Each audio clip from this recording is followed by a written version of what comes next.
Okay, good morning, everyone, and welcome. This is Noelle Duckworth with the Partnership for Healthy Communities at the University of Delaware. And today I'm here joining you wearing the hat of Delaware State Health Improvement Plan project manager, working in partnership with Delaware Division of Public Health and Delaware Health and Social Services. And first of all, we want to apologize for the technology challenges. We know that folks, for some reason, Zoom was redirecting people to re-register.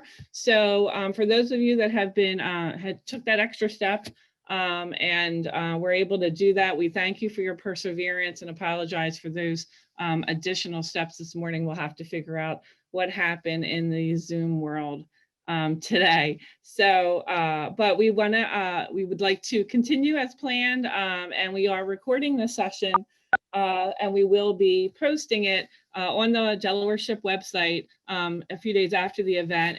It will be recorded and available for viewing as well as in closed captioning. So thank you. A few quick notes before we kind of set sail on the Delaware SHIP, SHIP. We do use an article theme, so please humor me on that. Our itinerary does include a brief overview of the state health improvement planning process. So we'll talk a little bit about that and help us remind ourselves what state health improvement planning looks like and why it's a useful tool. Then we'll talk about the process for the SHIP 2020 report and how we compiled that for all of you to hopefully review and read more in depth. And then we'll share some report findings and also take some polls to get additional feedback from all of you. You're certainly welcome to email us feedback at info@delawareship.org or go onto the website and submit additional comments, as well as respond to polls today and participate in breakout and group discussions with us. So thanks for joining. So after that, we'll enter breakout rooms for a facilitated discussion around key findings from different SHIP priority areas, at which point you will be able to unmute yourself and provide more open-ended input. We'll return to the main room, this room that we're in now, for an additional slide presentation on the system-wide SHIP recommendations across all priority areas and realms. And then we'll have a group discussion around those together. So finally, we'll wrap up by 11:30.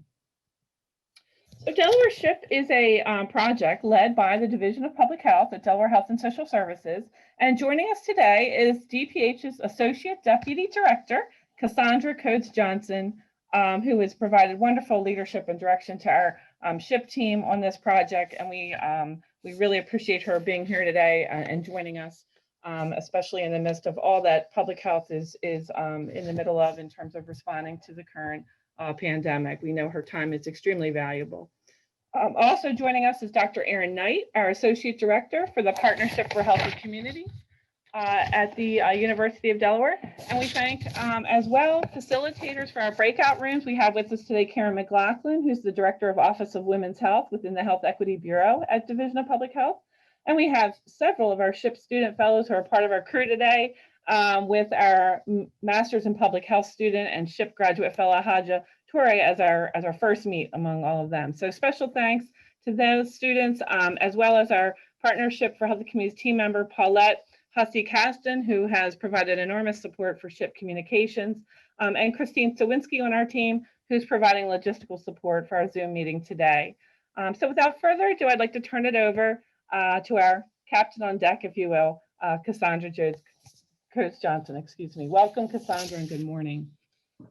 Thank you so much, Noelle. And I just want to again thank you for your leadership and support on the SHIP project and the tremendous work that we have been able to capture. Very, very proud of our 2020 SHIP report that we are going to dive into a little bit today. Next slide, please.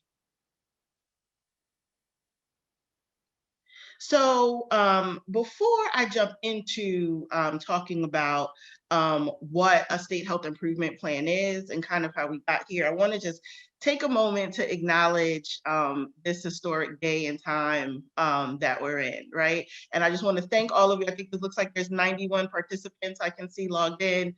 thank you so much for taking time out of this day to join this conversation when we know that later today, Joe Biden, one of our own, is going to be sworn in as the 46th president of the United States. And we have Kamala Harris, who is going to be sworn in as the first ever woman and first ever woman of color. I got to give a clap on that. Vice President of the United States. So, 2020 has been a really, really hard year on all of us. 2021 has gotten off to a bit of a rocky start, but today we are hopeful that we're able to move forward together. And that's really the theme of our state health improvement plan. That's really what it's all about. It's about moving forward together. The state health improvement plan is designed to assess the state's overall health system performance with the goal of quality improvement. It's designed to describe how the health department and the community will work together to improve the health of our population. For us in the state of Delaware, it's our entire Delaware population. It's really, it's a document, it's a tool, it's a strategy, it's recommendations that helps us pull together as stakeholders to first prioritize health issues that we really need to dig deep into, and then document how we're addressing those issues together. It creates opportunities for alignment of resources to help reduce duplication. It gives us a space to uplift evidence-based practice, which is going to be a big theme throughout today's discussion, and give us vehicles to measure if we're making meaningful progress in a positive direction. And most importantly, the state health improvement plan work and a SHIP plan is to center equity. Next slide, please. Okay. So, in addition to that, why Delaware embarks on a state health improvement plan and we go through a particular process every year is because it is also a prerequisite for the National Public Health Accreditation Board. So Delaware is one of about 36 accredited public health departments across the nation. And the National Public Health Accreditation Board has really uplifted a state health improvement plan as kind of like a foundational element for the public health department to move forward with the community to improve population health. And there are some pretty prescriptive pieces that are outlined in the National Public Health Accreditation Board to a state health improvement plan. It includes a state health needs assessment, the actual development of a plan, and also a health department agency strategic plan. Next slide.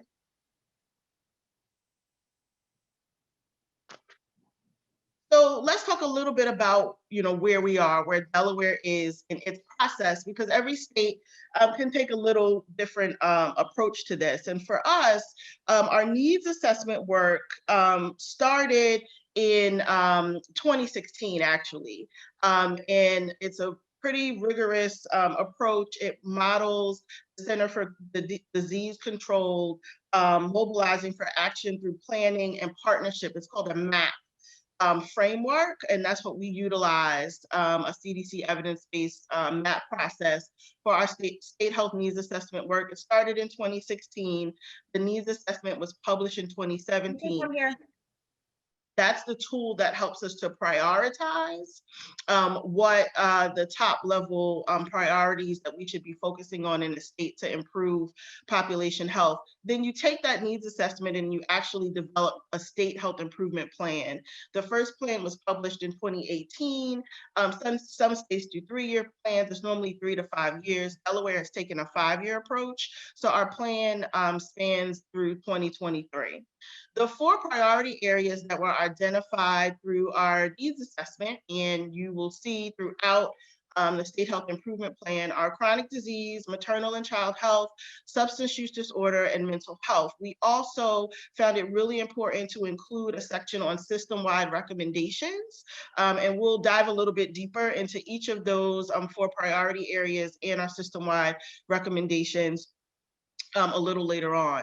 We also develop the state health improvement plan process is really about, okay, you have a plan and you document it, but it's about action, right? And so through the process and through the cycle, we call it, we have to provide updates on the work that's actually happening and if we're making progress in the identified priority areas. So we published an annual report in 2019. We call it an annual report, but we may not actually do a report every year. It's important to do a report when you have something important to say. And so in 2019, we published a report after 1 year of SHIP implementation, and it did a great job of assessing the degree to which the activities of 9 key stakeholders that we uplifted that are doing deep work in each of those 4 priority areas aligned with the recommendations and the priority areas of the plan. Next slide, please. And so here's where we are today, and the report that we have published in 2020 takes a deeper dive into some of the actual strategies and the work that is happening. But here's a list of the SHIP priority areas and recommendations that were published in our state health improvement plan that we're operating under this current cycle. And I just want to mention that these recommendations under each priority area were taken at a snapshot in time, right? The SHIP process is about continuous quality improvement. It's about continuing to refine, continuing to document new things, to look at what things we may need to change. And so the things we'll be talking about today are our recommendations that were developed, again, back in 2017, that were taken in a snapshot in time. And that part of the process today is we want your feedback in opportunities for refinement as we move forward. And so I'll just run through them quickly, just in case there are folks who are not looking at slides right now and are just on the phone at a high level, and then we're going to dig a little deeper. So I'm going to go fast, but just know it's okay. We're going to break them down a little bit. So under chronic disease, there are 9 recommendations. Reduce obesity by providing a healthy diet and exercise, increase access to healthy foods, improve the built environment, promote access to remote patient monitoring for patients with chronic conditions, increase access to community health workers and care coordination, reduce lung disease, increase the number of primary care physicians in underserved areas, increase the number of Medicaid dental providers in underserved areas, and develop a focused effort to make the healthy choice the easy choice. Under maternal and child health, there's one kind of big recommendation that we'll dig into, and that's embedding education for preconception and interconception care in school settings. Under substance use disorder, there are 2 pretty broad but important recommendations. One is to reduce tobacco and tobacco substitute use. The second one is to reduce substance use. Under mental health, under the mental health priority area, there's one overarching recommendation, and that's to improve access to behavioral and mental health services. And under system-wide recommendations, is one big one, but it's breaking into a lot of different parts, and that's adopt a policy, systems, and environmental change approach, address the social determinants of health, promote health in all policies, and incorporate social marketing. And with that, I'm going to turn it over to Dr. Erin Knight to talk a little bit more about our plan. Thank you, Cassandra. This report has been a long time in the making, and we have been fortunate to be working with colleagues across the state, Cassandra's staff in the Division of Public Health, as well as colleagues at the Delaware Academy of Medicine, Delaware Public Health Association, to just try to get a sense of all the work that's being done across the state to address the SHIP priority areas. We've attended meetings of what we call the high impact stakeholder groups, so the Delaware Healthy Mother and Infant Consortium and the Cancer Consortium, other groups like that, to try to understand kind of all the work that they're doing. We've scanned websites and done other kinds of environmental scans. And then many of you were probably in attendance at our meeting in October of 2019, where we brought stakeholders together to talk about the current plan, to learn about the work that you're doing, talk about potential gaps or opportunities for refining the plan, And so all of this information has been sort of consolidated into the plan, organized by priority area.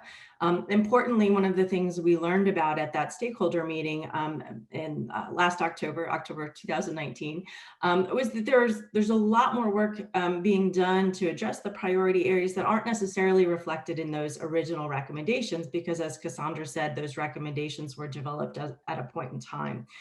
We also learned about many other stakeholder groups that we've started to bring into the fold. So the process that we went through to develop the plan itself was to document what's currently happening, but then we also wanted to dig into these additional strategies. So we did some research on evidence-based strategies or promising practices to address the SHIP priority areas, and we documented those. So for each of the priority areas in the report, you'll see a description of the area, some data, sort of why it's important. We've reminded folks about what those recommendations were, but then we also talked about additional evidence-based strategies that SHIP stakeholders are either engaged in, or maybe we've identified some where we haven't yet dug into that recommendation or that strategy in enough depth. So we've provided some food for thought in terms of things for us to think about as we might revise the plan going forward. You'll also see I think pretty comprehensive table of stakeholder activity over the past year or so. We've tried to identify all of the work that's being done according to the recommendation, and then again, sort of broader to address these additional promising practices. It's a pretty comprehensive list, but we know we've probably missed some groups and some folks. So please let us know if we've misrepresented anything or missed anything important, because we really want to keep track of all the work that's being done. And so, we think it's an impressive list, but we recognize that more may be happening. We also know there's some gaps, and so we're going to talk a little bit more about that today. And I really encourage you to read the report. There's a lot of information in there. Also read the appendices, because we tried to document even more there, and there was sort of too much to include in a single report. We want to make sure everyone reads it. So please go there. And I'll have Noelle advance to the next slide, please.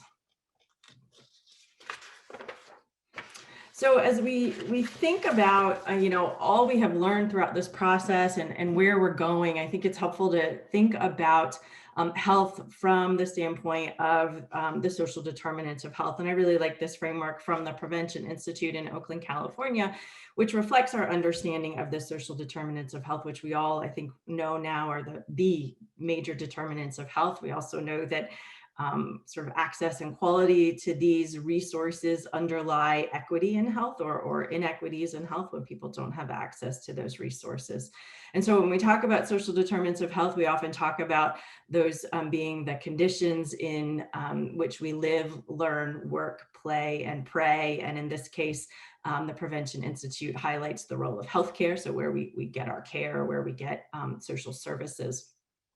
And I think when we understand this approach to health, when we recognize that conditions where we live, that community development, that our education systems, our early childhood education, all those things have such a critical role in health, we start to appreciate why it's so critical for those of us who work in public health to work across sectors. And we recognize that the public health sector can't do this work alone. And so I think the SHIP process and thinking about our priority areas and thinking about the determinants of health helps us really understand why and how we need to do a better job collaborating across sectors. And really, we've identified so many ways in which that's happening in our state. And I think there are opportunities where we could probably do more of that. Next slide, please. So this is another framework that I think is really useful, the public health impact pyramid that was articulated by Dr. Tom Frieden, former director of the CDC. And this pyramid reflects a great deal of evidence about what we know regarding the types of interventions that have the greatest impact on health. And the impact pyramid, for those, I know many are familiar with this, but for those who aren't familiar with it, It shows interventions according to sort of the level of impact, population level impact. As you go down towards the base of the pyramid, the type of intervention is expected to have a greater impact on the population, which is inversely related to individual effort that's needed in order to make a difference. And so it's important for us to recognize that there's a place for all kinds of interventions, and we need a comprehensive approach to address the priority areas that we are talking about with respect to the SHIP plan. But we encourage our stakeholders to think about ways we can move down towards the base of the pyramid. So interventions, for instance, that change the context to make individuals' default decisions the healthy decision. So creating built environments that encourage walking and biking, smoke-free policies in our public spaces, things that really take away the need for individuals to extend too much effort and in fact make it more difficult for them to engage in an unhealthy behavior.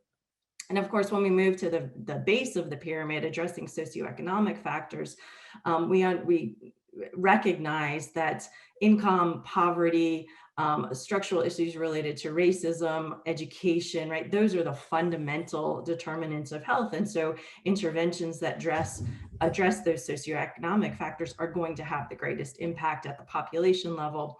And really important for our work in Delaware is to address health equity. So if we recognize that racism underlies health inequities, if we recognize poverty underlies health inequities, then addressing those factors is going to advance us towards health equity. Next slide, please.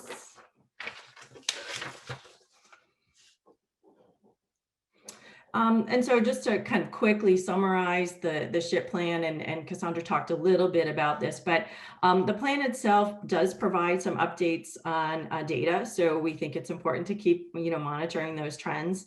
I should mention that we did not do any primary data collection for the report. So all of the data that we have reported comes from existing sources, much of it from the Division of Public Health and My Healthy Community. And what we've done is just tried to tie it to those priority areas for the state so we can keep our eye on those things that we think are critically important for moving towards the goals of the plan. We also, as I mentioned, believe this process and the report itself provides us an opportunity to start to think about refining the plan. As Cassandra said, we're about midpoint in this 5-year cycle. We know that those original recommendations were a snapshot in time, and we know that there's a lot of good work happening across the state that maybe we want to elevate to the level of a recommendation to draw attention to that work, to recognize what we're doing, and then also potentially to identify some gaps that we might want to articulate more explicitly as recommendations for the plan. We also think it's an opportunity, and we've identified additional stakeholders in the plan, but an opportunity to really cast a wider net and assess a broader group of stakeholders that we should be connecting to the work that we're doing. Many of them already are, but let's think about how we formalize that and provide a more consistent effort in that regard. And then again, really just thinking broadly about what it means to work across sectors. And we'll get into that when we talk particularly about the policy systems and environmental change activities or the system-wide change activities, but thinking about, how we work across sectors, how we bring folks across different sectors into the SHIP process. And I will leave it there. And I think I'm handing it back to Noelle at this point. Thank you. Thank you, Dr. Knight, and also Cassandra Coates-Johnson for that review and helping kind of bring us up to speed on kind of where we want to dig in today. So in terms of those priority areas, and we're going to go briefly over each area and key highlights of that section. Just a reminder again, as we've kind of reiterated, we encourage everyone to go to delawareship.org website to access the full report and the appendices, which capture much more of the incredible work that you all are doing.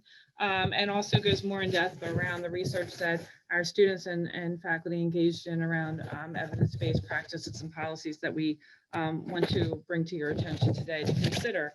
for potential further refinement of the plan as we're kind of midway through this 5-year plan. And those appendices really have a lot more in-depth information, so I encourage you to take a look. So first, we're going to start with areas around chronic disease, one of the key priority areas, and really is not surprisingly a priority in the Delaware SHIP plan. It encompasses, as Cassandra reviewed, 9 out of the 14 recommendations.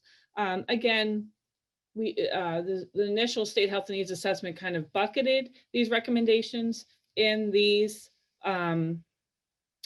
different priority areas, but there are certainly lots of overlap, and many of the recommendations that are good for one, health outcomes in one area also have shared impact in others. And that's really an area where we see the potential for lots of collaboration and cross-sector work to either, maximize resources at a time when we're continuing to be stretched thin, and really leveraging our collective impact there. So just to make note of that. Chronic diseases are, again, the leading, such as heart disease, cancer, and diabetes are the leading causes of death and disability in the US as well as Delaware. They are largely preventable. So the SHIP recommendations that Cassandra kind of walked us through have really aimed to help focus on improving conditions that allow for optimal health, such as recommendation 2 there, recommendation 3, improving the built environment. And making the environment conducive to recreation and physical activity for all people. And then recommendation 5, increasing access to community health workers is also one that we see as more maybe a mid-tier level from that health impact pyramid, and really helping people who have already experience those inequities and social and economic factors get the additional support that they may need to navigate that and address risk factors or things like that, or chronic disease that has already started or been diagnosed. Another one in kind of in that realm is recommendation to promote access to remote patient monitoring, number 4. So we see it across that pyramid, that we have many different types of recommendations to have that more holistic kind of impact. From a population health point of view, though, we are working towards emphasizing some of those ones that really address that bottom of the pyramid, like recommendations 1, 2, and 3, improving access to healthy foods, things like that, that really could change and impact risk factors from happening to begin with. The report also points out that structural racism is critical to understanding, chronic disease in many of these priority health areas. We know that racial and ethnic minorities and low-income communities have higher rates of these chronic diseases, and chronic diseases are often associated with things like poor living and working conditions that folks have inherited. The risk of poor outcomes associated with COVID-19 as well is elevated among some of our most vulnerable communities. And we know that a higher percentage of racial minority groups in Delaware live in areas disproportionately impacted by environmental hazards, unhealthy land use, psychosocial stressors, and historical traumas, all of which drive these health disparities.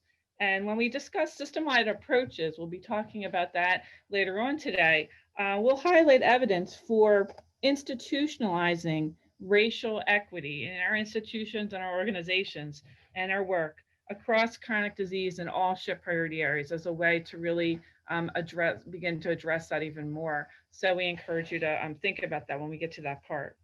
So doing a checkpoint as we come to the midway point, again, I said of this 5-year plan, we see that Delaware SHIP recommendations to address chronic diseases are generally consistent with the evidence-based strategies that we kind of lifted up.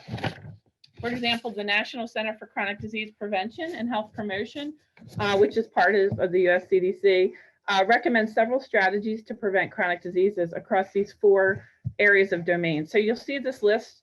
We'll read it off on the right side of your screen here. And I'm going to really just start off with that second domain listed, as we'll come back to the first one shortly. Again, this one is very much in line with our current SHIP recommendations as it stresses the need to improve environments to make it easier for people to make healthy choices. So this approach modifies our environment so that healthy choices are practical and available to all community members. Environmental approaches with strong evidence of effectiveness include increasing access to healthy food and beverages, banning flavored cigarettes to make smoking less attractive to youth. And we do address a lot more of the prevention around smoking and tobacco-related products in the substance use disorder priority health area. Not to say that smoking isn't a chronic disease, but that's kind of just the area of the report where we capture more of that, if you're wondering. And then things like safe route to school initiatives that promote physical activity, just to name a few. So for example, while we observed and highlighted SHIP stakeholder efforts this past year to address increasing levels of food insecurity as a result of the pandemic, we also highlighted other things that were underway, like gardening initiatives for healthy food access and policies that aim to really make healthy choices easier and more accessible in the default, such as online food purchases with SNAP. And then while the state of Delaware, my healthy community data shows declines in the percentage of adults in our state who are at a healthy rate, we have some good news as well. The percentage of children and adolescents who meet physical activity guidelines has been gradually improving, and we do discuss more school-based efforts in relation to this in the report. So another domain also focuses there, the third one down, it's really on strengthening the healthcare system in ways that focus on prevention and early diagnosis. We know that there's specific strategies here to increase access to care for underserved populations, including improved access to cancer screening for people with little or no insurance, or changing payment structures. We have groups working on that to focus on outcomes rather than fee-for-service care, and increasing use of community health workers, patient navigators, and other allied health professionals. So we saw a lot of activities in these areas in 2020, and it continued to expand upon work we also reported on in 2019. Specifically, for example, there were updates made to the 5-year lung cancer plan taken from the overall Delaware Cancer Consortium state cancer plan. And that included accomplishments such as determining the baseline, Delaware's baseline of late stage lung cancers, the operation now of a statewide lung cancer screening patient navigator program, and increases in the number of providers helping remind eligible patients to be screened.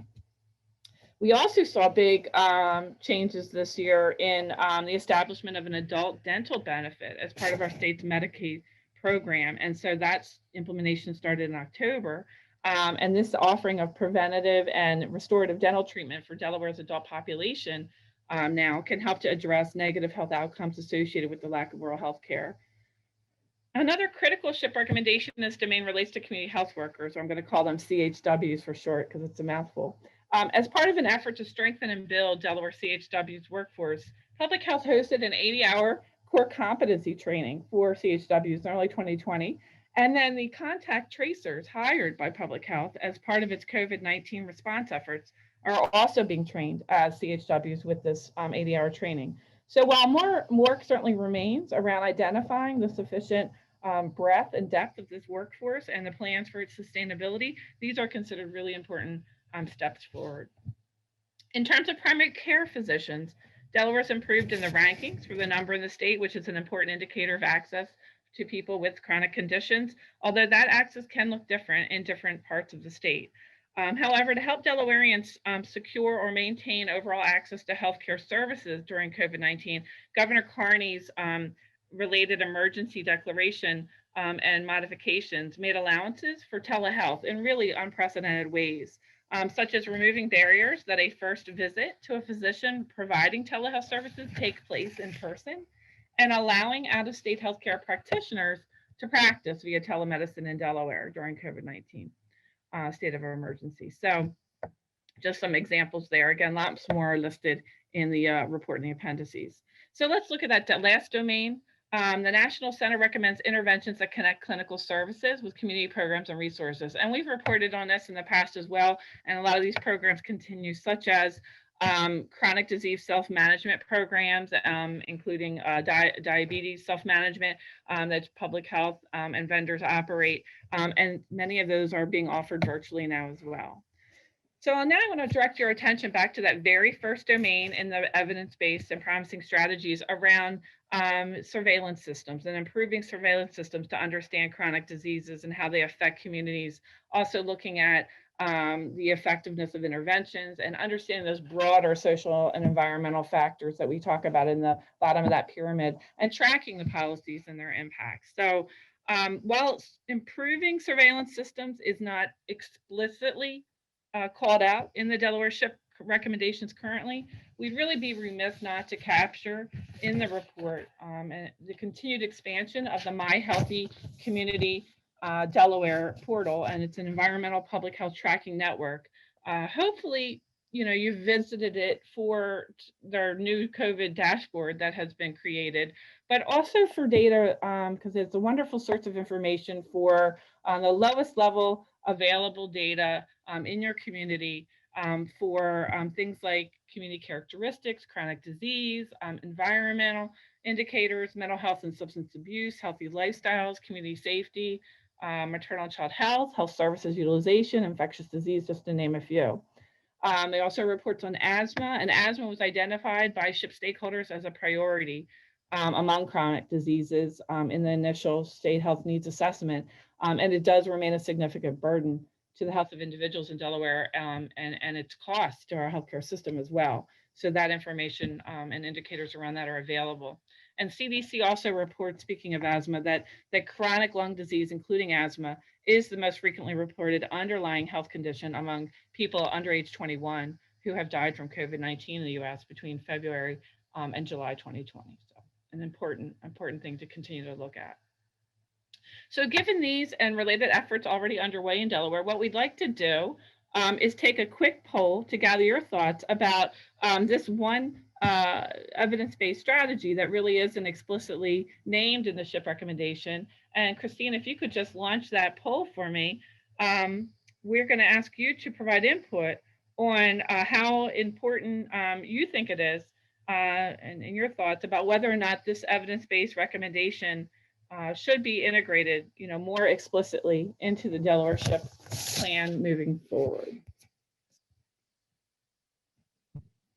So give us just a minute to pull up that poll.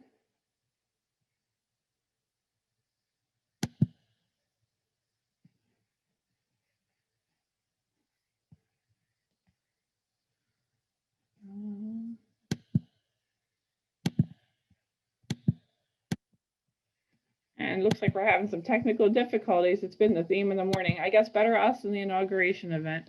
Better our SHIP event than others. So let's go forward. We'll come back to that if we can. And we will move on to maternal and child health. And Cassandra's going to talk us through that. Thank you. Sure.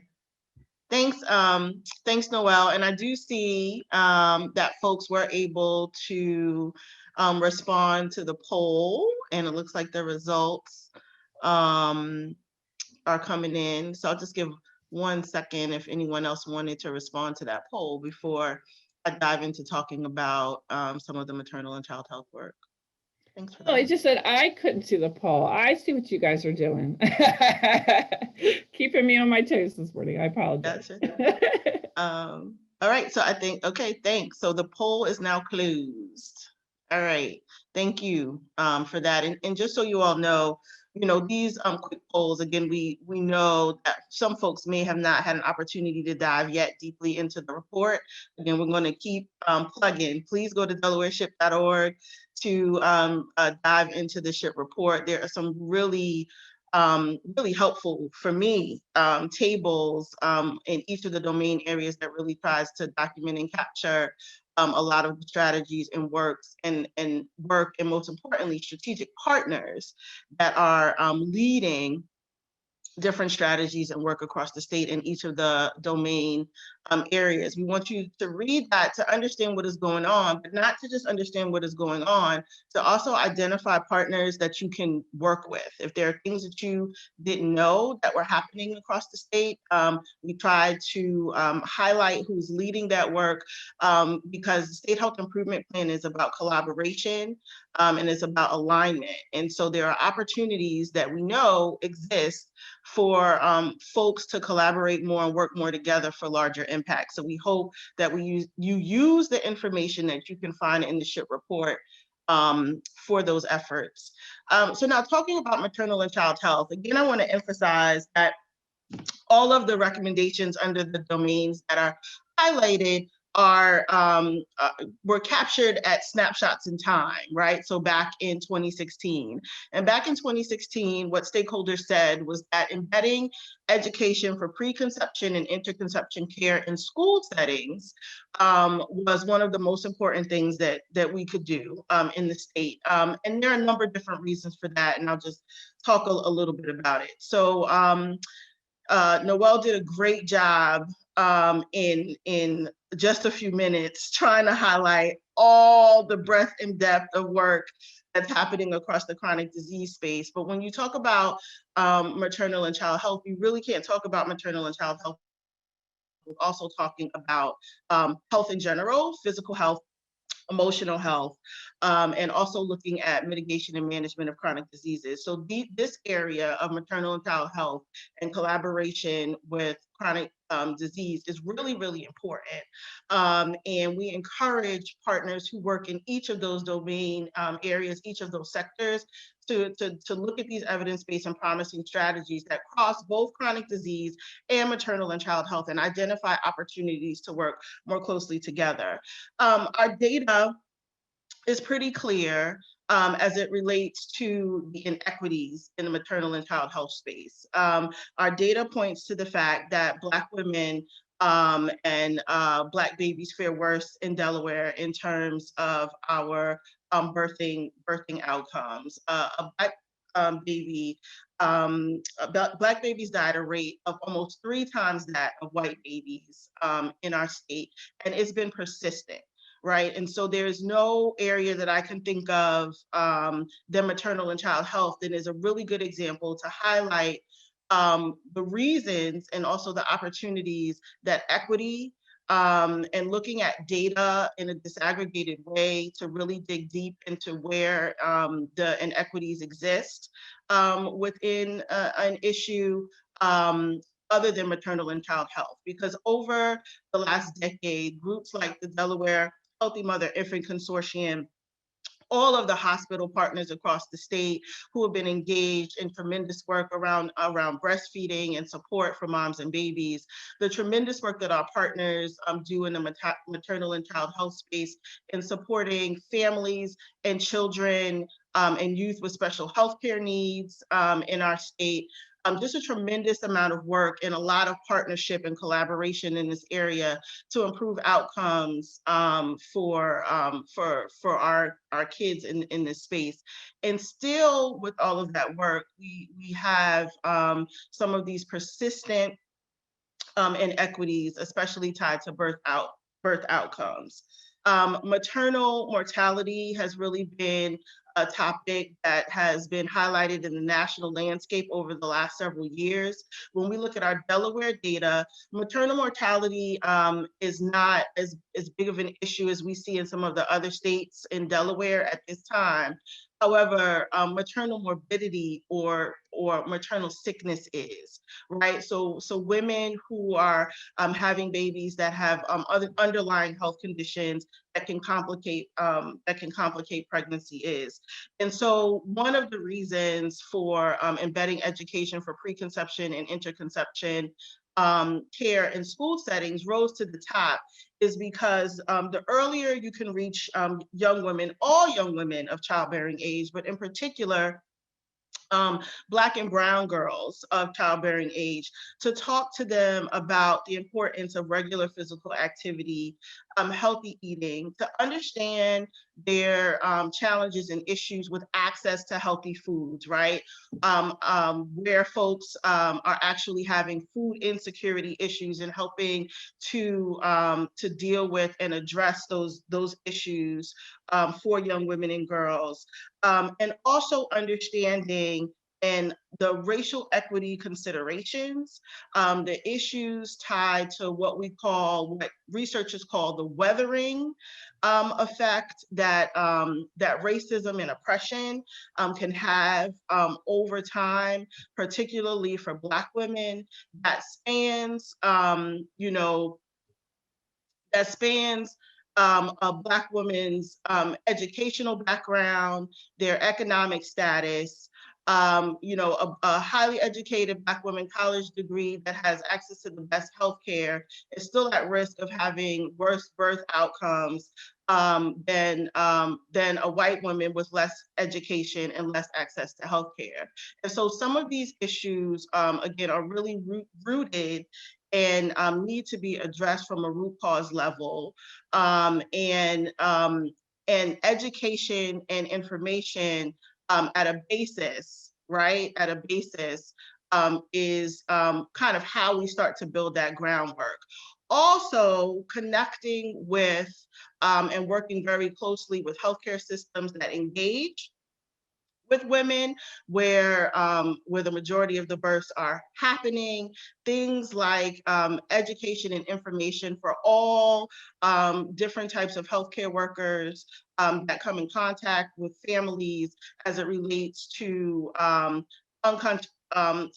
implicit bias and unconscious and conscious bias training as it relates to racial inequities. And so these things play into that education recommendation. And then there are a list of evidence-based and promising strategies that we research and are attempting to uplift in this maternal and child health space that come from the National Institute of Children's Health Quality. Now, many of these evidence-based and promising strategies are already underway in the state of Delaware. So again, just underscoring, recommendations were highlighted at a point in time, and a lot of this work that's listed in these evidence-based strategies are actually happening now in the state. But clearly, based on our data as it relates to our birth outcomes, we have so much work to do, and we really need to dig deep into this area and work together to reduce the inequities for our Black babies and families in our state. And so some of the evidence-based and promising strategies that are uplifted by NICHQ include ensuring access to high quality preconception care, prenatal care, and interconception care for women of childbearing age, implementing targeted strategies that better support women at higher risk of poor outcomes due to race, ethnicity, social or economic status, implementing policies to reduce social stratification, things like criminal justice reform, raising minimum wage, implementing policies and programs that reduce exposures of disadvantaged persons to health damaging factors, like addressing housing instability, implementing policies and programs that reduce vulnerabilities and increase resiliency of certain populations, like things like medical legal partnerships that can help folks who may be having legal issues that cause stressors, implementing policies and programs to reduce unequal consequences of illness in social, economic, and health terms, meaning things like Medicaid expansion, home visiting program access expansion, domestic violence prevention, education and supports for women and families across the state, implementing cross-cutting strategies such as health in all policies approach, really digging deep into data collection and also looking at our collective surveillance measures. So again, a lot of this work under these evidence-based strategies are happening. I think it is up to us, those who work across all of these different areas, to really look at where we need to be doing more together and work more intentionally in this space. And so with that, we want to bring up a poll to get your thoughts on what of these evidence-based and promising strategies should we consider moving forward to uplift, to add to the actual recommendations list as we look to refine the SHIP plan moving forward.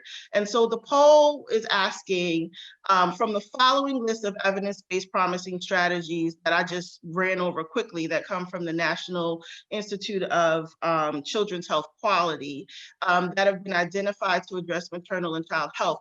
Check all that you believe should be considered for incorporation as possible Delaware State Health Improvement Plan recommendations to be elevated moving forward. So you can select all that you think should be included. And we'll give folks a little bit of time to submit their responses.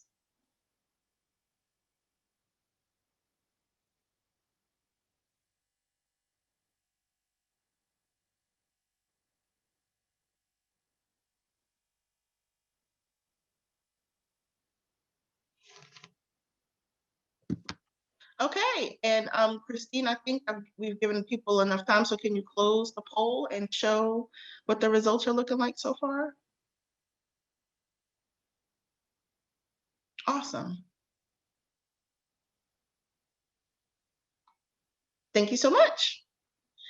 So now we're gonna move on to another really important topic tied to our substance use disorder priority area. And so if we can go to the next slide, please.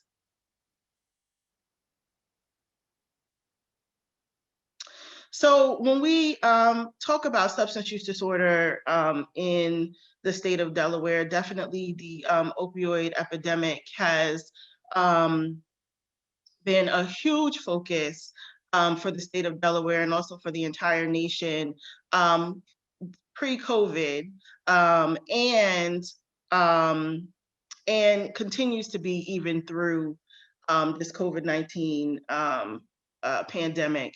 There are a number of partners, too many to name, that are really focused on addressing substance use disorder, both broader substance use disorder and also specifically opioid epidemic in our state. We have a number of collaborative groups who have come together over the last several years to really try to dig in deep to address this challenge. Folks like the Behavioral Health Consortium, our sister agency, the Department of Substance Abuse and Mental Health, our Addiction Action Committee, and there's just a number of groups. Again, we really encourage you to go to delawareship.org, pull down the report, and you'll be able to see some of the strategies that we've been able to document that have been implemented and are ongoing in addressing substance use issues in our state. Is a lot of work happening. Again, this is another area where we have so much to do. Delaware still remains one of the top 5 states, unfortunately, in the nation per 100,000 persons for total population for our overdose death rates. We closed the year of 2020. We don't have the final numbers yet, but we closed the year preliminarily in 2020 with over 400 overdose deaths in our state. And we started 2021 with almost over 17 suspected overdose deaths already in just the first several weeks of 2021. So still a lot to be done. And we know that the pandemic has created particularly challenging circumstances for those who struggle with any type of substance misuse issue, whether it be alcohol, prescription drugs, illicit drugs, or tobacco substitutes like vaping and e-cigarettes. Again, this is another really cross-cutting priority area that really crosses into both the maternal and child health space and the chronic disease space. You know, because when you look at issues tied to substance use disorder and its impacts on preterm birth, neonatal abstinence syndrome in our state, those numbers are rising. And when you look at the comorbidities that many people who are struggling with substance use disorder have, many have multiple underlying health conditions that need additional attention. And so there's a lot of work to be done, a lot of opportunity for cross collaboration in this space. And again, at the time that the State Health Needs Assessment was done back in 2016, the two areas that are really broad that rose to the top but are really important are reducing substance use and reducing tobacco and tobacco substitute use. And there are a number of evidence-based and promising strategies that have been uplifted by both the National Institute on Drug Abuse and the U.S. Department of Health and Human Services. And those evidence-based, and some of those evidence-based and promising strategies you can see on the screen. And so again, I'll just run through them quickly. And again, a lot of this work is happening in our state already. We just need to continue to find new ways to partner together and to really double down on many of these efforts. So for example, one of the recommendations is implementing a prescription monitoring program. Delaware has that in place and has had that in place for many years. The use of alternative health resources for pain management.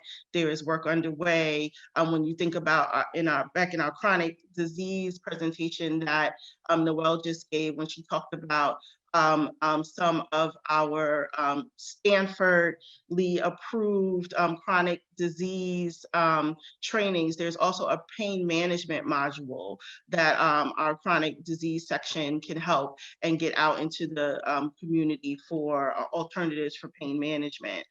Promoting access to naloxone has really been a big push in our state. Just in the last several weeks, there was an announcement about mail order naloxone being available in our state. We've been really just trying to do everything to push out naloxone so that folks can have access to this life-saving drug in the event of an overdose.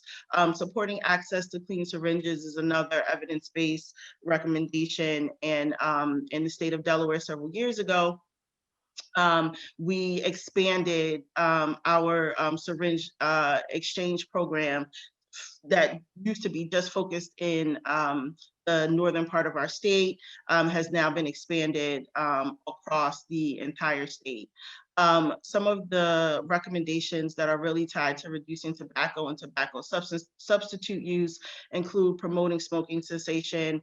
Our chronic disease section through our tobacco prevention and control program has been doing that for years and continues to find new ways to reach folks and to provide services both virtually and in person for smoking cessation, including e-cigarettes and smoke-free indoor air policies. There's a lot of policy work happening around this space, trying to especially protect youth from initiation of e-cigarettes and vape and other tobacco substitute use products.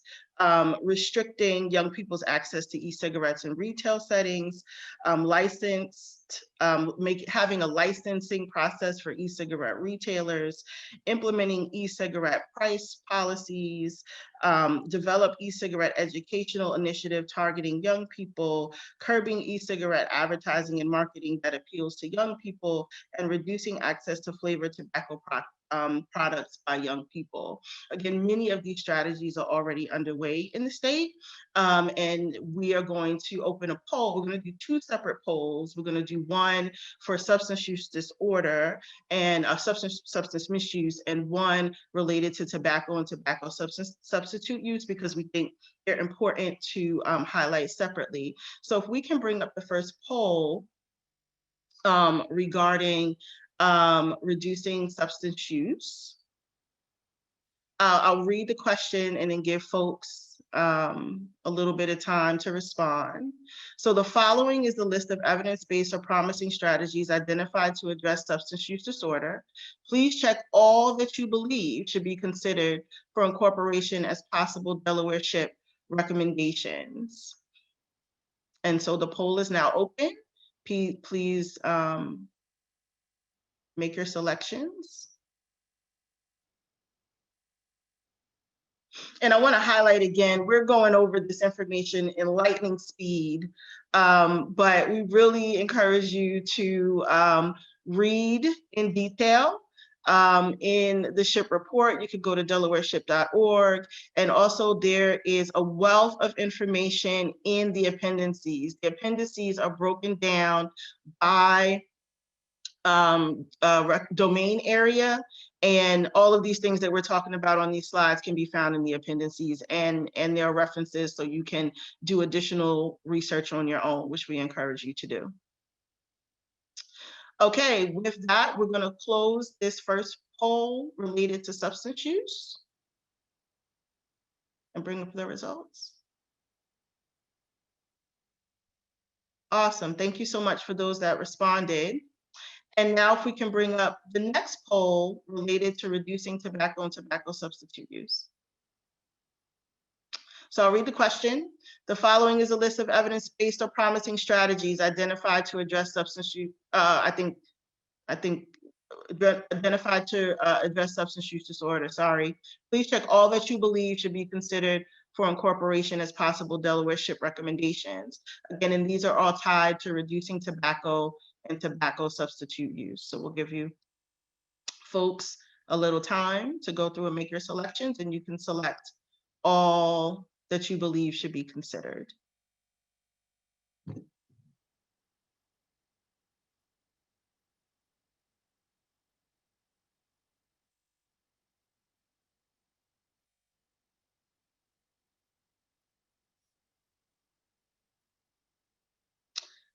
All right. Hopefully that's enough time for folks to make your selections. Christine, can we close the poll? Awesome. All right, thanks to everyone. So now we are going to move into our last domain area tied to mental health, and I'll be turning that back over to Noelle. Thank you, Cassandra, and thank you for everyone for participating in the great chat discussion that's going on, as well as the polls. So thank you. So let's talk about to mental health. Some of the trend indicators that we look at in the report are around the rate of Delaware adults who report having had 14 or fewer poor mental health days, and that rate is declining. And that's a little kind of a hard indicator to wrap my head around sometimes, I think, because what we're basically saying is that less and less people are able to say that they had fewer poor mental health days. So they're not able to say that it's often. And so that's a bad direction that we're heading in that area. And again, and then also Delaware adults who have been told that they have a depressive disorder has increased 33% between 2012 and 2017. And of course, this data, which is already concerning, predates impacts from COVID-19. So something to continue to keep a close eye on. We know that risk factors for mental illness include some of the things we've already been addressing in chronic disease and other areas, maternal and child health, economic hardship, experiencing or growing up in poverty, poor work conditions and long hours, issues with the law, discrimination, lack of access to support services, social isolation. Again, another COVID-19 related thing that we need to look at, low self-efficacy, and then traumatic life experiences. So during childhood, we know that the main risk factor for mental health includes experiencing adverse childhood experiences. And these can include things such as unstable care, social disadvantage, such as food insecurity. Again, another thing we're seeing on the rise with COVID, poverty, exposure to environments of violence and abuse. And while more state-specific ACEs data and analysis are needed, initial data has shown that almost 1 in 4 children in Delaware experience one ACE, and more than 1 in 5 experience 2 or more. We know that globally, 1/3 of mental disorders are attributed to adverse childhood experiences. So currently, if you look here on the left, we'll see that the SHIP recommendation that has been put in place for the past few years is really emphasizing improving access to behavioral and mental health services. So just to share a few highlights of observed stakeholder activities in this past year, one key activity is that the Division of Substance Abuse and Mental Health, DSAM, and its partners opened a bridge clinic in Newcastle County in March 2019. We reported on last year's report, but then in the second half of 2019, additional clinics were opened in Sussex and Kent counties and their program statewide. So these clinics offer new support for individuals and families impacted by the effects of mental health and substance abuse issues. So the Bridge Clinic does meet a need in Delaware to provide rapid access to qualified clinicians who can help individuals and their families understand what treatment may be needed and how to engage with the treatment system. To help Delawareans cope with stress and address behavioral health needs during the pandemic, DCM also launched the 24/7 Delaware Hope Line in May 2020. We hope you're familiar with that resource. The Delaware Hope Line is a single point of contact where callers can connect to a variety of resources and information, including support from clinicians and peer specialists, plus crisis assistance. So these are just, again, a few examples of work efforts to try and improve access. Now let's also take a look on the right at these evidence-based and our promising strategies and around mental health that include broader kind of social, economic, and environmental policy approaches that aren't explicitly addressed right now in the SHIP plan. Again, the appendix gets into more specifics, so please take a look at that. We see efforts being made in Delaware to invest in community resilience, really, as and we know that that is a key activity in helping reduce trauma. For example, in June 2020, Trauma Matters Delaware, a statewide grassroots coalition working to make Delaware a trauma-informed state, began awarding mini grants to support community efforts to respond to COVID-19 and to build community resilience. And I believe there's been additional grants after we were reporting on that from July 1, 2019 to June 30th, 2020. Quality early childcare and education is another key activity towards reducing trauma. And I think I saw in the chat that there's some folks joining us from the Office of Early Learning. So thank you for being part of that convo here and understanding the health impact that your work has. Delaware continues its work on the preschool development grant, Birth Through 5, through the collaboration of the Department of Education, DHSS, Department of Services for Children, Youth, and their Families. In December 2018, Delaware was awarded a $4.2 million preschool development grant for this work. And this grant allows Delaware to improve the design of our system so that all children receive high quality early learning experiences and have successful transitions prior to kindergarten. The grant requires Delaware to complete a comprehensive statewide Birth Through 5 needs assessment and to develop a subsequent strategic plan, which has been underway this past year and it was recently released. So please check that out. Again, the linkages here are quality early childcare to reduce trauma to overall improve mental health. So we see a lot of the work towards activities and strategies to address broader priority areas. Reducing ACEs as well, lots of work around that and a big part of the conversations. We know that home visiting programs build resilience and are shown to reduce ACEs. And we know in fiscal year 2019, Delaware's maternal, infant, and early childhood home visiting program reported conducting over 6,000 home visits. And Delaware utilizes 4 evidence-based home visiting models operated by 5 different agencies in total. So just, again, some examples there. Efforts to improve the built environment are also important. Evidence-based policies such as increasing green space and reducing ambient light at night. And then really interesting, you might have recognized that improving the built environment is also a recommendation that was kind of bucketed under chronic disease. But there we see an opportunity to improve the built environment, both to promote access to recreation and physical activity and improving the built environment in terms of greening and reducing ambient light and ambient noise and things like that, that can together work to improve chronic disease and mental health in Delaware. So just wonderful ways that we can think about how critical the built environment is to all of our work.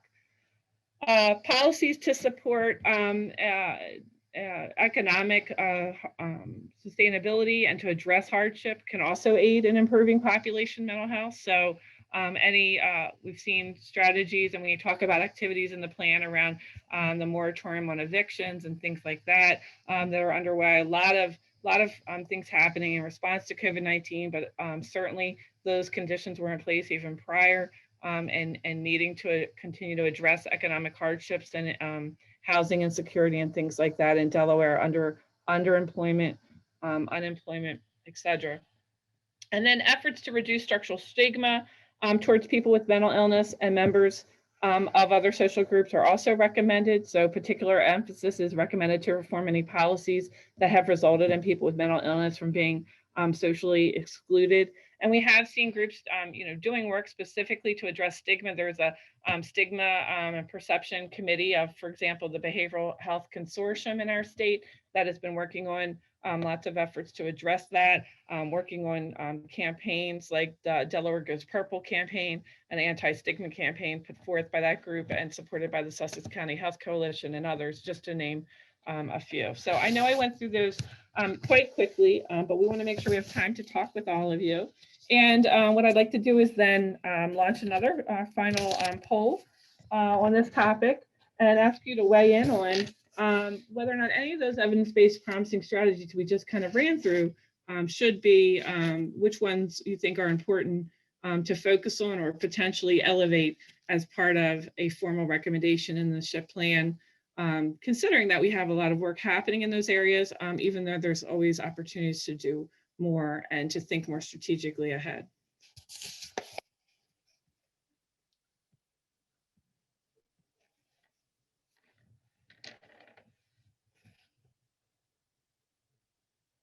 Okay, so I can't see the poll, so I don't know if Christine or others want to just close it out when you're done, and we can certainly, our team will be looking at the results afterwards and compiling this with the session that we held in, and I'm hearing from people in the chat that they would only let you choose one. Oh my, okay. So we will, so those results might be really just prioritizing your top selection there and not reflecting your interest in all of them. Apologize for that. We'll make note of that. Should have been a multiple choice, not a single choice. So thank you for your letting us know that. Appreciate that. Okay. And some people are just going into chat to tell us that all were good. Thank you, Kathleen. Okay. All right, so so without further ado, we're going to close that chat. Thank you, or excuse me, that poll, not the chat. I'm not trying to silence you, I promise. And we're going to now take some time to go into breakout rooms. Some of you, when you registered, or unfortunately were asked to re-register this morning, we're asked to select a priority area to go into. We're going to enter those breakout rooms now. Just bear with us as we tried to pre-assign everyone, but due to the re-registration that was prompted this morning, we might need to give ourselves a minute or two to get into our room. So we're going to enter now, and you'll be in there with a facilitator and one of our students taking notes to have a deeper conversation. Thank you. Welcome back from your breakout rooms. We're glad you went back to your cabins and had some conversations with your fellowship crewmates, and we welcome you back kind of to the main deck. I'm going to go back here to sharing my PowerPoint slide so we can continue with our conversation. There we go.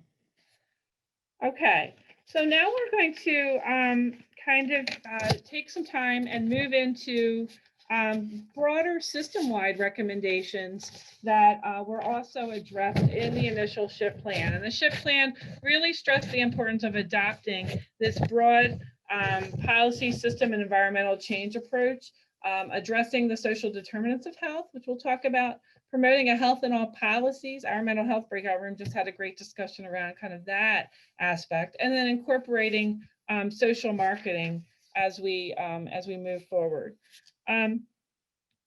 So while both individual and kind of disease specific and population perspectives are necessary to achieve optimal health for all, we know that these kind of downstream approaches are often become prioritized and implemented at the expense of some of these more upstream approaches that we're looking at now. And fundamentally, we believe that efforts to improve Delaware health will require, a public health and multi-sectoral practice of addressing these underlying root causes and kind of going upstream, and then confronting as well the societal power imbalances and forms of oppression, such as structural and institutional racism, which are the root of many of the health inequities we're discussing. Emerging public health practice calls for a dedicated focus, increased understanding, and improved capacity to addressing these underlying causes, and a nimbleness to work across state agencies, or across organizations and sectors to develop shared ownership for health equity and strategic community partnerships to build power and engage in social justice movements. So the Delaware SHIP emphasizes that upstream approaches such as policy, systems, and environmental change, also an evidence-based strategy listed there, and addressing social determinants of health be integrated system-wide. And as Dr. Knight shared earlier, we know that looking at how to instill in policy and resource allocation improvements in places where we live, work, learn, and pray are important. Also ensuring that racial and social justice are firmly anchored in the center of such Delaware SHIP strategies will provide the foundation needed to help all Delawareans achieve their full health potential. Toward this end, we really we use language from the Center for Social Policy that equity is really both an outcome and a process. And as an outcome, we achieve equity when things like race, gender, class, sexual orientation, ability status, gender expression, and other dimensions of identity or individual and group identity no longer determine one's health outcomes, that everyone has, essentially what they need to thrive. And as a process, we apply equity when those most impacted by structural inequities are meaningfully involved in the creation and implementation of the institutional policies and practices that impact their lives. I think about the disability advocacy community's mantra, nothing about us without us. Policy and system environmental changes occur at the bottom of those two levels of the health impact pyramid, giving them a greater potential for large scale impact. And so it would be hard to go over quickly all of the PSD approaches that are underway, but just as one example, the Lieutenant Governor's Challenge, including the 2020 Challenge, helped champion and recognize PSD strategies for health improvement, and some awards were given to workplaces, schools, and community settings for that taking on that kind of approach. We also saw with social determinants of health that there are many realms in which work is underway. And so we use Healthy People 2030, which follows suit with Healthy People 2020 in terms of how they describe the social determinants of health across 5 categories. And these categories are things like the neighborhood and built environment.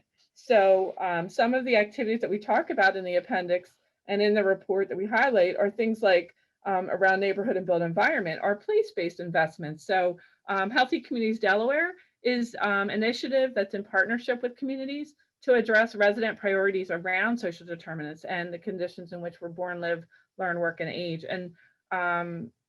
And so Healthy Communities Delaware was born initially out of the state innovation model Healthy Neighborhoods work, and it took important steps this year, including hiring its first executive director, contracting with consultants and others, and issuing a call for proposal that resulted in investments into 9 Delaware communities. You can go to healthycommunitiesdelaware.org to take a look. The projects funded in those communities will address issues ranging from environment and community vitality to housing and food insecurity. And importantly, these projects will not only address longstanding issues in those communities that are facing inequity, but also help to mitigate the impact of COVID-19 within some. And continued funding for Healthy Communities Delaware was allocated by the legislator in the fiscal year 2021 budget. Another example in neighborhood and built environment is housing. We saw that the Addiction Action Committee, when you look at kind of working across a group working on substance use that also looked at the impact of housing, partnered with the Delaware Kids Department on joint efforts to support youth in substance abuse treatment by helping their families address homelessness. So that is definitely another example of addressing social determinants of health in that matter. And we also saw the Delaware Family Reentry Pilot Program that was launched in 2020. And it's a statewide initiative to give individuals who are recently released from incarceration the opportunity to access safe and stable housing by reuniting with their families who may live in public housing, whereas before that was prohibited. And this pilot changed that, addressed that barrier. So those are some examples. Another example is transportation as a social determinant of health within the neighborhood and community context. In August of 2019, the Wilmington Area Planning Council, WILMAPCO, they released a social equity analysis of the region's transportation system for public review. And this analysis does have implications for how inequities in the built environment might impact healthcare access and safe opportunities for physical activity and recreation. The 2019 Transportation Justice Plan examines the experiences, for example, of historically disadvantaged populations within the transportation system and public planning process. And we just want to commend WILMAPCO for reporting on recommendations they're charging themselves with in terms of changing how they prioritize the process so that projects located in African American neighborhoods receive higher priority for funding to help correct for chronic underfunding that's been uncovered. So just some examples. Violence is another one. We know that the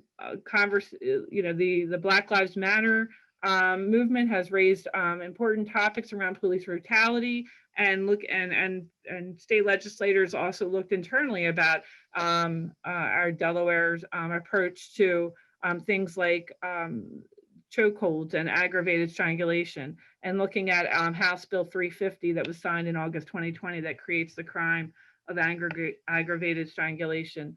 So we did do a legislative scan as well and tried to kind of capture how some of these legislative initiatives can be bucketed under social determinants of health. So you might want to look at that appendix as well. And then education, we talk about the Reading Consortium for Educational Equity and the work that they've done and trying to improve equity educational outcomes in Delaware. They also have a social determinants of health subcommittee that meets routinely.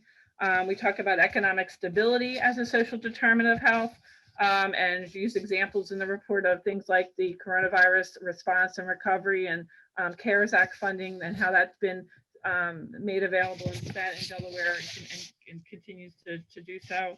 And then policy also plays a supportive role in mitigating the impacts, of the coronavirus. And so Governor Carney declared a state of emergency on March 11th. Can't believe it's coming up to a year, which he has, renewed monthly. And that declaration enabled Delaware to continue to receive federal emergency funding and do things like prevent eviction, stabilize housing for nearly 50% of renters in Delaware. Social and community context, another important determinant of health. So things like civic participation, our right to vote, legislation that occurred to make mail-in voting possible during the 2020 primary and general election, all can be couched as health improvement through a social determinants of health lens. Addressing discrimination, Delaware amended the state constitution to prohibit the denial or abridgment of equal rights under the law based on sex, but no such prohibition existed as to race, color, or national origin.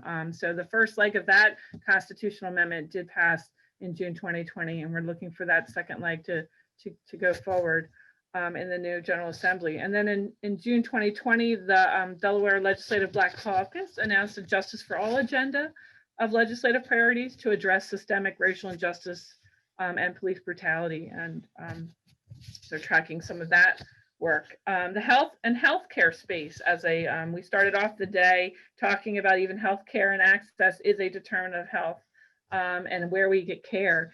And knowing that the state of Delaware is continuing along its road to value for Delaware's entire healthcare system. So in June 2020, the Delaware Healthcare Commission released preliminary data on healthcare spending in the state in calendar year 2018, and that was the latest step in the effort of the state to reduce healthcare costs and really address value-based care systems. So we'll be looking at the reports coming soon on how those benchmarks are doing.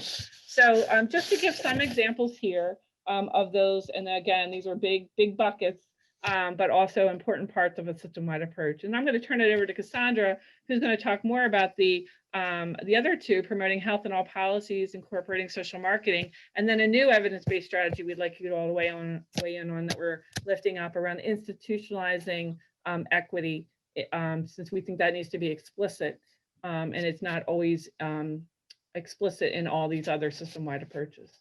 Cassandra? Thanks, Noelle. And I'm gonna really breeze over these. I just want people to know that I'm not trying to give any of these short shrift, but we're running short on time. And I wanna make sure that we get to what's important, and that's kind of like the group discussion that comes after this. So I'm just gonna really hit high level and encourage you again to go to delawareship.org, pull down the report, and you can see the detail related to promoting health in all policies, incorporating social marketing, and institutionalizing equity. All I want to highlight right now related to promoting health in all policies is that we've seen through the discussions that we've had today and looking over all of the domain areas that, you know, they are intertwined, they are linked, right? And it doesn't matter what decision that you are making and whatever sector that you're working in, there's a health consequence to all of these decisions. It could be positive, it could be negative, it could be neutral, but there is a health consequence to all of these decisions and working in all of these sectors. And that is just the basis of what promoting a health in all policies approach is that having that understanding that when you make a decision related to housing or transportation or agriculture or criminal justice reform, all of these things have health impacts. As it relates to incorporating social marketing, I want folks to understand that it is not just merely having a social marketing campaign that, you know, you see billboards and, you know, social media messages that try to help drive behavior change. It is way more than that. It's really about having a strategy that engages the community, right? How do you get public information that is important and timely to different community groups so that they have the information that they need to make decisions, right? About their health, about their community. And so we've seen this, you know, no larger than with COVID-19, the need to really rethink from a public health perspective, how we share information, where we share information, and who the messengers are of that information, and the equity pieces that have to underline all of that work. And we're really grateful to partners like the United Way, like the Urban League, like the National Coalition of 100 Black Women, who have really been helping us, like the Wilmington Community Mobilization Group, that have really been partners in helping to not only share messages, but help to craft messages for communities to ensure that folks can have the information that they need to keep themselves safe in this pandemic. And that leads to the last one, which is really important, and that's institutionalizing equity. And I'll say that again, that these system-wide recommendations are things that come from areas like the National Association for Chronic Disease Directors. And institutionalizing equity is really about having a framework, an action-oriented framework, and undergirding that equity has to be a part of every single decision, right? And if we are going to move the needle on any of these things that we've been talking about today, we really need to address the systems, the system-wide structures that create some of these inequities from a policy, system, and environmental perspective all at once. And equity has to be the center of that work. And so I'll stop there. We have a poll that we want to bring up. So if we can bring up that poll.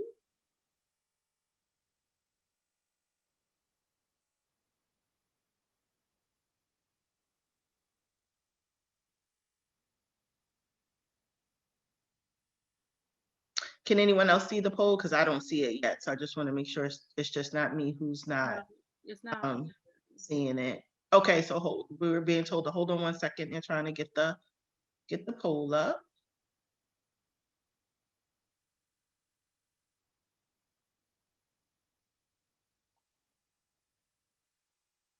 And while they're trying to bring the poll up, I will just add, that there are a lot of new avenues that have been created, speaking about social marketing and social engagement piece, that have been created over the last several years to help get people the information that they need from different areas across these domains. So for example, DE Thrives is a platform that you can find information for things tied to maternal and child health.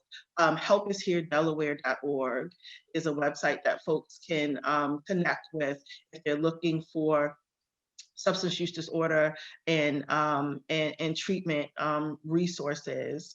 HealthyDelaware.org is where you can go for chronic disease related information. And I know I'm missing others, but there are a lot of platforms that have been developed to try to help disseminate information and get information out. And with that, it looks like the poll is up. So I'll read the question. Institutionalizing equity is a system-wide evidence-based or promising strategy. Please rate how important you believe it is to incorporate this strategy as a possible Delaware SHIP recommendation. And so this is just kind of giving your thoughts on how important you think it is to uplift institutionalizing equity as a SHIP recommendation moving forward. So we'll give folks a second to respond.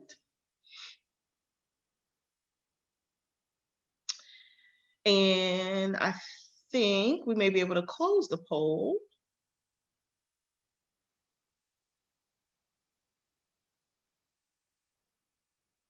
Awesome. Thanks to all who have responded. And I think now, Noelle, are we turning it back to you to get us set up for our next discussion? Yeah, I think we're just, we have about 10 minutes left here, and we just, instead of going into breakout rooms, because a lot of these system-wide recommendations, as we kind of just walk through them, so really overlap and are intertwined, and sometimes you can frame something as a policy system environmental approach that also addresses social determinants of health, that also is embedded as a health and all policy, so we wanted to have kind of a group discussion here. And I think Dr. Knight was going to kind of help us facilitate it, but we're all going to pitch in. So for those of you that are, engaged in these conversations and joining us today, let us know, are you, what stands out for you, or are you in your wedge of the world, in your agency and in your organization, are you having discussions, and are there plans underway, or formal approaches or structures that allow you to address social determinants of health, or are you talking about opportunities to promote and really think about health in all of the policies that you might either put in place on an organizational level or support and adopt at a higher level, or advocate for at a legislative level, things like that. So what are, I'm going to stop share and just go into gallery for a minute, so that we can have people jump in conversation here for a few minutes around that. And I would say folks can either respond in the chat, or we can try to feel free to talk, speak verbally, and we just have a couple minutes here. So.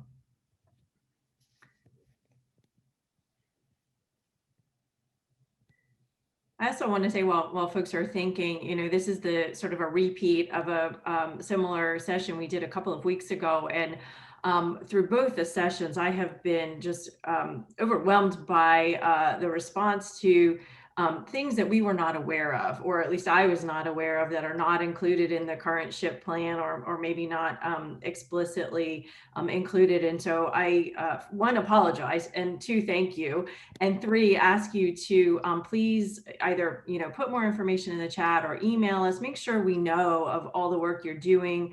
We want to recognize it, but more importantly, I think we want to connect with you and make sure that we're connecting the dots. So please make sure we don't miss you, and let us know about the work you're doing, or about the organization that you're working with who would like to be more involved if we haven't connected with you yet. And there are a couple prompts in the chat to do that, but I just wanted to emphasize that.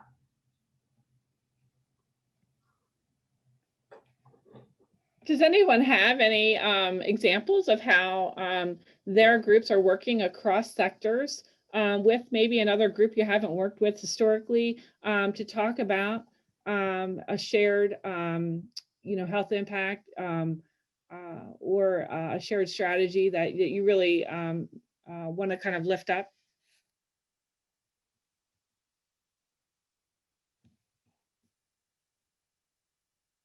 Or if you're in a non-health sector group, I know we had some community development corporation folks in our breakout.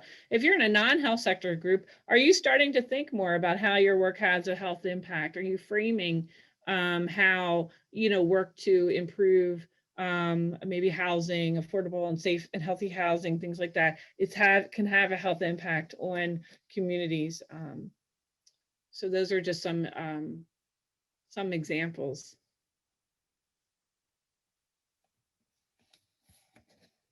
And you may need to unmute your line or Okay. talk. Yeah, Everybody's being too quiet, so I'll speak up. Go for it, Dee. Okay. I work for the State Council for Persons with Disabilities. I'm the Traumatic Brain Injury Administrator. And we find that brain injury survivors in Delaware and persons with disabilities have difficulty getting to their appointments to be able to have it. Brain injury survivors specifically aren't getting the case management that they need because they can't remember things at long term. They remember them right when they're being said, but if there's no way to write it down or nobody to prompt them or nobody to help them understand the paperwork that they're filling out, they're falling through the cracks. And both categories have a difficult time in finding affordable housing, especially for persons with disabilities that is accessible when all the landlords in the state of Delaware are charging like $50 non-refundable just for an application for them to apply. And I know one individual who was the first person, they were told they were the first person to apply for a home. And of course, then it was given to somebody else. So we're not sure if it was because they were a person with a disability or what, but that, $50 non-refundable to apply for a home is outrageous on people who are on disability income. So that affects them across the board. Thank you, Dee. I see Erin offered to offer some more information about an existing partnership. I'd love to hear more, Erin. Well, for some reason, we're not hearing you, even though you're not muted.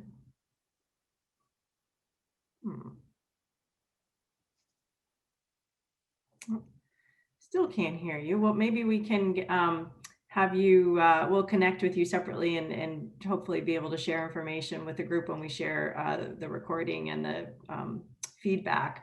I'm hearing from others in the chat. I'm also seeing we're close to the end of time, which always seems to happen.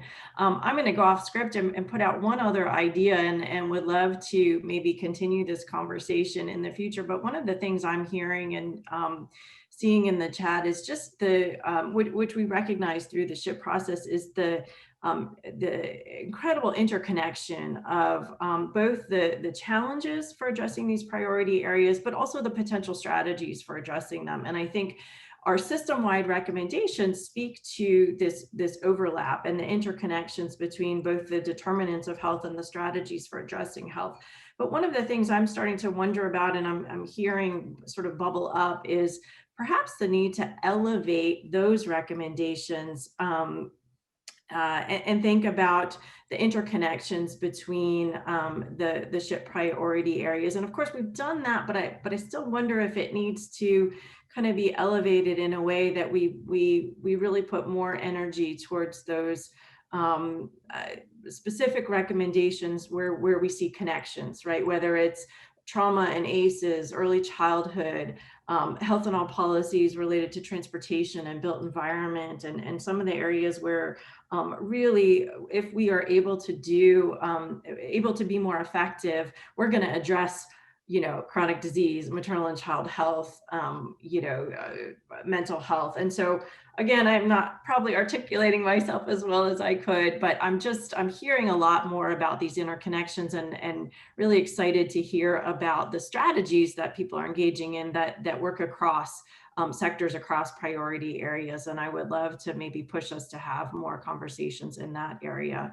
I don't know if there's any sort of burning feedback, Cassandra, you're smiling. No, I mean, I'm getting the same thing. I mean, we had a wonderful discussion in the breakout, and really, one of the themes in the maternal and child health breakout that came through is, we really need to be looking to address root cause, right? We need to be looking at the systems, right? And the biases in the system, structural and institutional. And I think, looking at opportunities where these areas interconnect, right? And then doing a deep dive, looking at root cause for some of those things is definitely what I'm hearing that folks want to do, which I'm really excited about, because that, is the purpose of this work, to try to help us drive forward together. And I also just wanted to uplift one example when we talk about system-wide and cross-cutting that I just wanted to highlight that folks may know about, and that is United Way's Racial Equity and Social Justice Coalition work. I think those groups that are forming across the state that are come from all sectors, right? But they have one goal of really trying to look at issues from a racial equity and social justice lens. I'm really excited about groups like that are forming and getting underway in Delaware.